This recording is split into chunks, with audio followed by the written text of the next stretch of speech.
President Trump takes his affordability pitch on the road. And he's starting with key battleground state, Pennsylvania. Our next guest says he directly raised the issue with President Trump during a call last week. New Jersey GOP Congressman Jeff Van Drew joins us now with more. Congressman, thank you for being here. Tell us about how that call went and what you think the president needs to do on his messaging. Oh, the call went great. It's always good to speak with the president. You know, I guess it's going to be going on 7 years that I changed and became a Republican. And always since that time, he was great. And we've developed a friendship. I am so happy that he's going out there. He is a president of the people. He loves working people. Let me be clear. Washington, D.C. is not the culture of America. Washington, D.C. is an incubator for political dysfunction and disease. I don't know how else to say it. And you've got to work there, and you get the job done there, and you get the bills passed. But then you got to get out in the street and talk to real people, the doctors, the pipe fitters, the iron workers, the teachers, just what really makes America move and makes America happen. That's what he does so well. We all remember the amazing rallies and when he went to bodegas and fast food restaurants.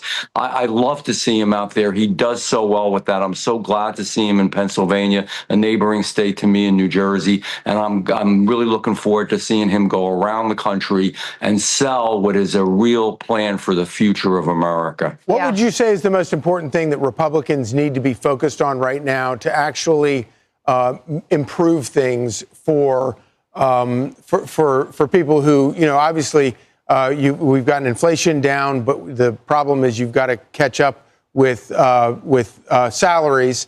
What do Republicans need to focus on? Well, remember one thing, the Biden disaster, what he did to this country, it doesn't get fixed in a day. This has been about 9 months.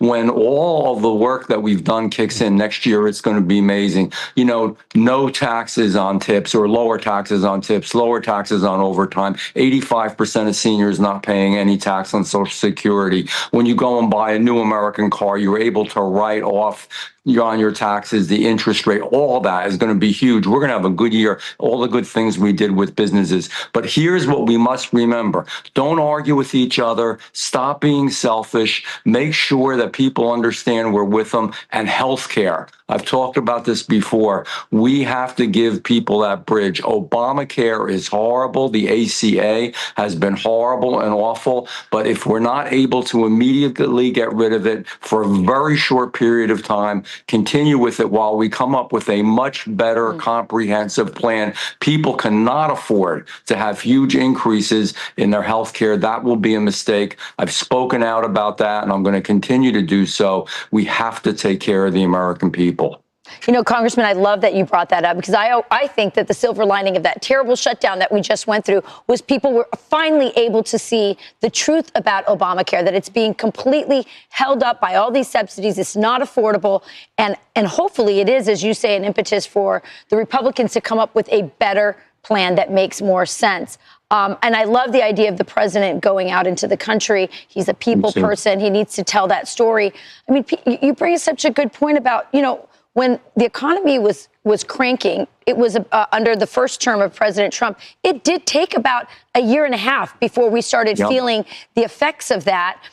So there's that. But I mean, I still remember, Congressman, right before COVID hit, it was a year before, you know, a little less than a year before the election. People thought he was absolutely unbeatable because the economy was so amazing. Why can't he do that again? Of course he can, right? He can do it again. He's got, and he will. He's excited. He loves people, and people really do love him. It's so much fun when he gets out there, but it's also good. We can talk about what the real issues are and what's really going on. We were on a path to destruction 4 years ago with President Biden in charge. This is just so much better. We can really do this thing. We can win. We shouldn't give up. We have to come together and really, again, make America great again. We're going to do it. We can do it.